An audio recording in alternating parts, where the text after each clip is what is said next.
Architectural visualization has always been at the intersection of technology, craft, and imagination, long before the advent of 3D modeling software and digital render engines.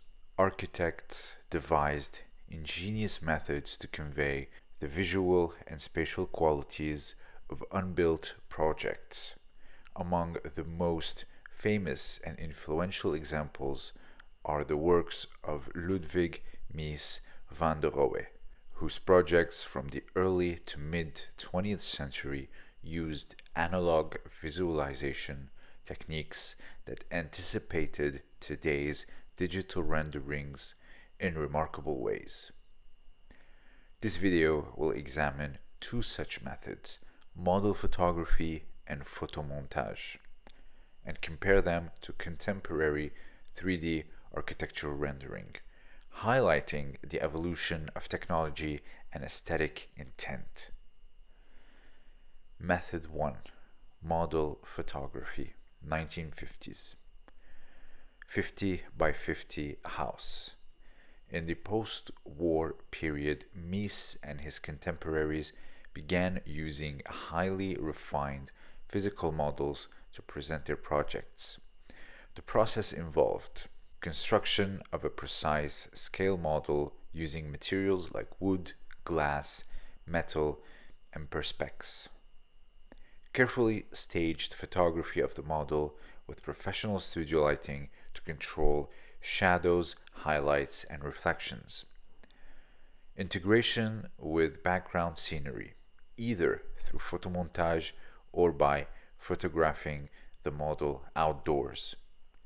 Hand retouching of the final print to adjust contrast, remove imperfections, and enhance realism. Advantages were a direct physical representation of the project, real-world light behavior captured by the camera, and the ability to simulate reflections and transparency convincingly. However, they were extremely labor-intensive, limited flexibility for changes or iterations, dependent on the skill of both the model maker and photographer. Second method, photomontage, the 1920s. Example, glass skyscraper, 1921. Earlier, during the modernist avant-garde period, Mies used photomontage to render visionary projects. To process typically involved taking a photograph of an existing urban environment, creating a hand-drawn representation of the new building, often on transparent or tracing paper, superimposing the drawing over the photograph either physically or via double exposure printing. Hand retouching to blend the elements into unified image.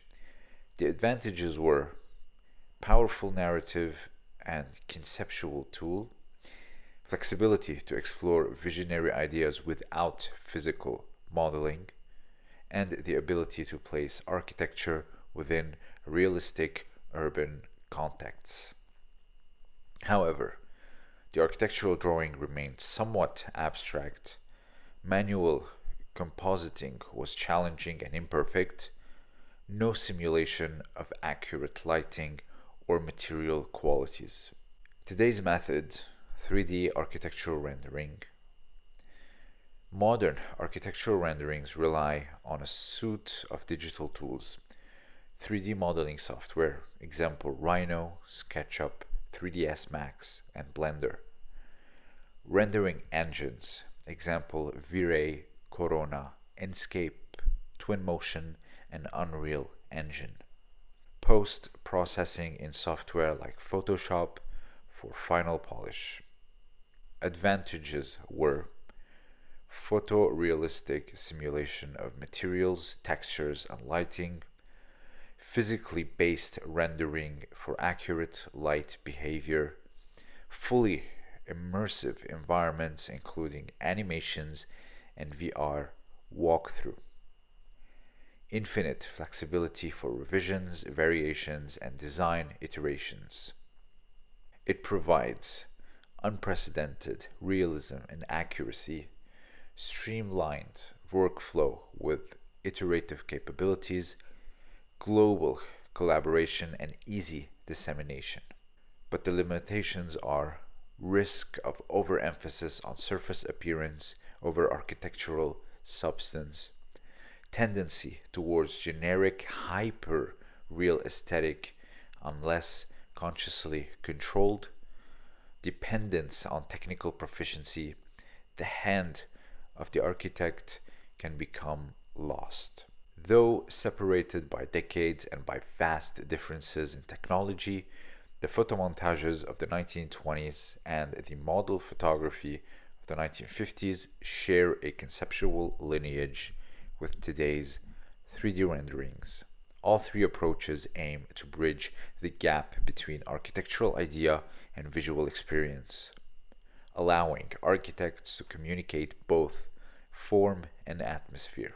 Yet, each method carries with it an aesthetic character. The photomontage is charged with utopian ambition. The model photograph embodies the clarity of modernist form. The 3D rendering offers a seductive illusion of the real, though not without the danger of prioritizing image over architecture. As architects and designers, we should remain mindful of these histories. The digital tools of today, powerful as they are, inherit their narrative and compositional sensibilities from these earlier analog techniques. In understanding that lineage, we can create renderings that not only dazzle but also express architectural thought with depth and intention.